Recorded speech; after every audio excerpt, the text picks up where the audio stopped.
unboxing. I think something related to astronomy, I hope. But let's open it and see what is it. Okay, let's see what is inside.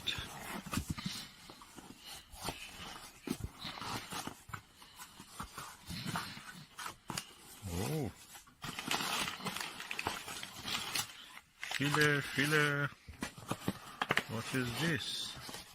Oh, an eyepiece. 28mm standard comes with the multi-coated eyepiece, which standard comes with the Skywatcher, especially Maxvision and 2-inch barrel telescopes. Oh, let's see. Let me remove it. Okay, let's see what is inside.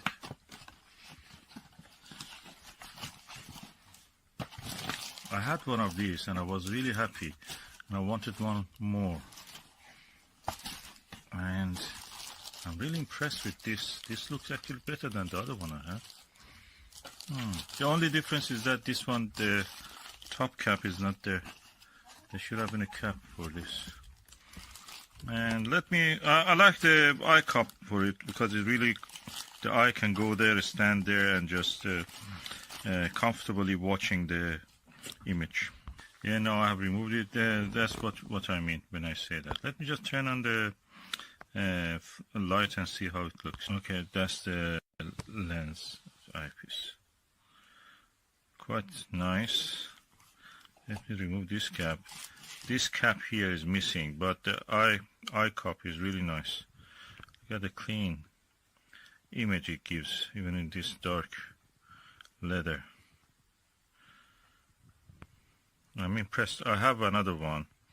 They're not very heavy, so that's good for telescopes, which have for the mounts which don't have the capability to hold the heavier telescopes. And yeah, it gives a good image. It's 28mm. It has a good eye comfort, distance, eye relief.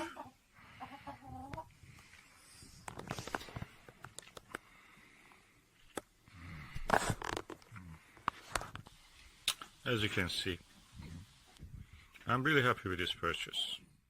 Come on, that's £16 for this eyepiece. It's really cheap and good and cheerful. Very good quality. Yeah, and it's a standard Skywatcher. £16. What you can get for £16.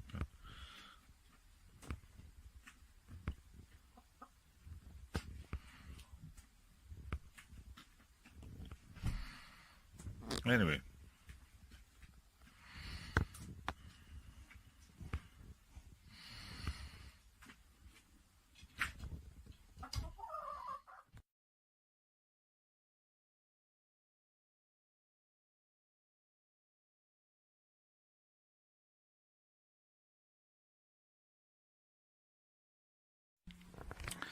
this is a Skywatcher SkyMax 150mm Maxvision telescope.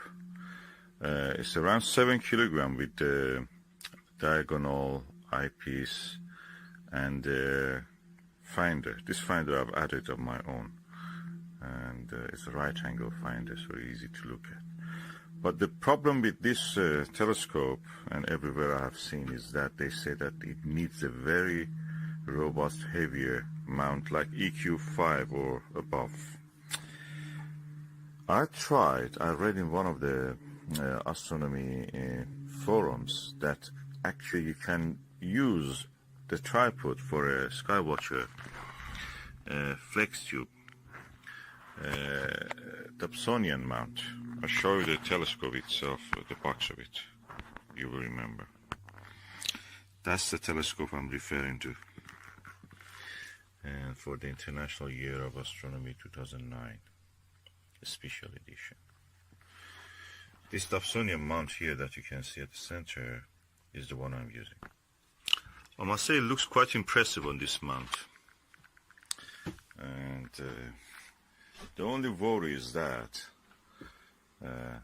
will it actually take a long time to dampen the vibrations that happen when you touch the telescope or a mount, or can it do it quick enough in under 4 seconds, sorry. Okay, as you can see, I can turn the mount. I can move the tube up and down. It's quite a heavy beast. It's beautiful. And yeah, I may have found the solution for this, the mount of this telescope. The thing is that when you have a telescope, a heavy weight, anything, at a height, that introduces vibration naturally. So if you get it lower, the vibration will be reduced. The height of it is less. So let's hope that this will work. Okay, this is the eyepiece that came with this telescope. It's lightweight, but it's 2-inch. So the good thing about this also is that this is 2-inch, the barrel and the diagonal. So let me install it and see how it is. The eyepiece is lightweight. This one is lightweight. I have heavier than that, half a kilo or more. So it's better to use a lightweight one just to see how it is. Okay, I've now installed the eyepiece. And of course, I have to remove the lens cap, the front cap.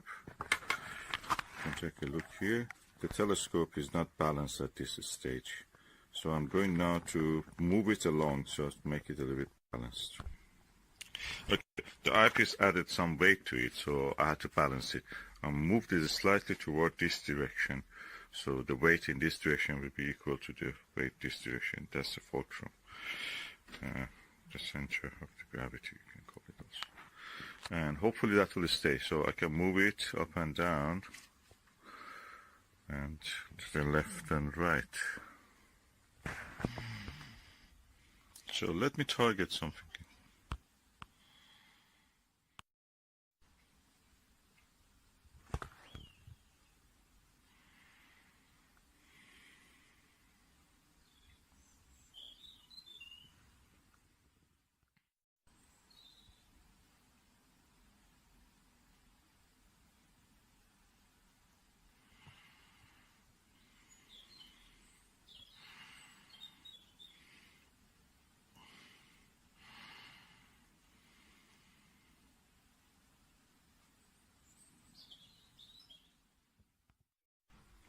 Okay, I've now installed my Maxvision 68 degrees 34 millimeter eyepiece.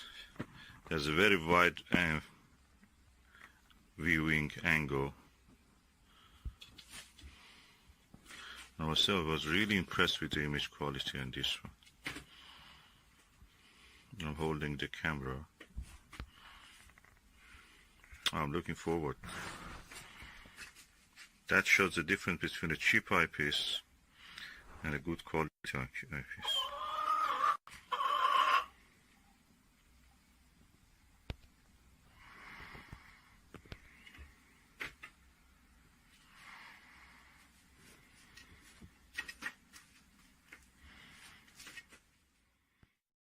So I think I will use the Maxvision with this. It goes better. It gives a better result. Looks heavier. Adds at least half a kilo to the weight, but what the heck, that's a good telescope, needs good eyepiece. The telescope is as good as its eyepiece and mount and optical and collimation and everything else. It's a mad hobby. Okay, I'm using this Skywatcher 28mm long eye relief eyepiece with this Alter diagonal prism and the Skywatcher SkyMax 150 6-inch telescope. I'm really happy with this eyepiece. I didn't regard it highly in the past, but now I can see that actually it's a good eyepiece. It's actually flat across the field, just 5% near the edge. You see some slight astigmatism. And it's comparable to any of these, and better even because it's lighter. It's not a lot of pressure on the telescope when you want to use it. So, I wish there was a higher focal length eyepiece is also available. I know that they're available in the lower ones. I have another one of this. I wanted to have higher specifications of this, and I really am happy with this. The size of it is also nice. Quite lightweight, probably less than 100 grams.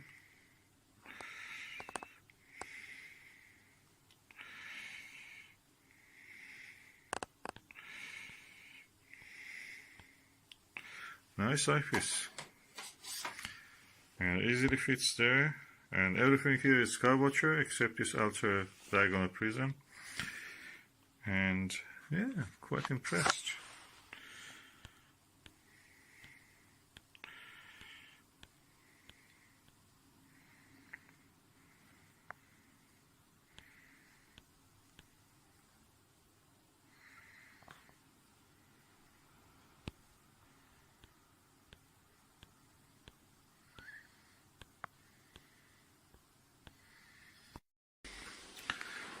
But having said that about the quality, I think that everything now looks with the ultra diagonal prism a good eyepiece.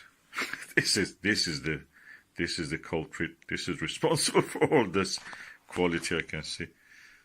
That's a good diagonal prism instead of mirror.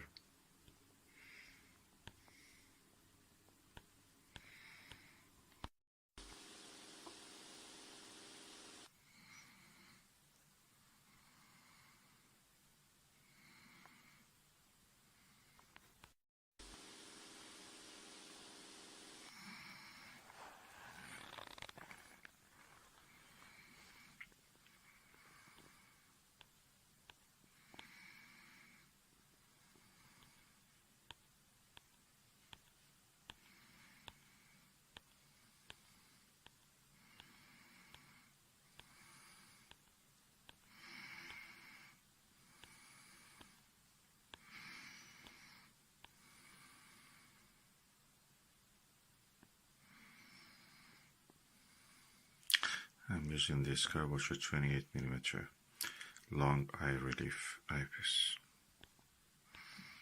It's quite clear and good eyepiece.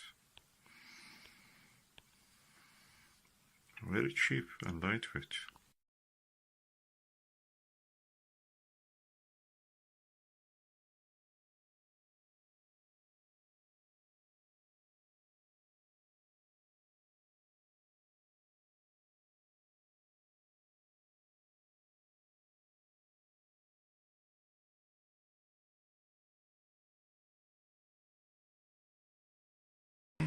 Funny enough, I think I can see Earthshine in the in the dark side of the Venus.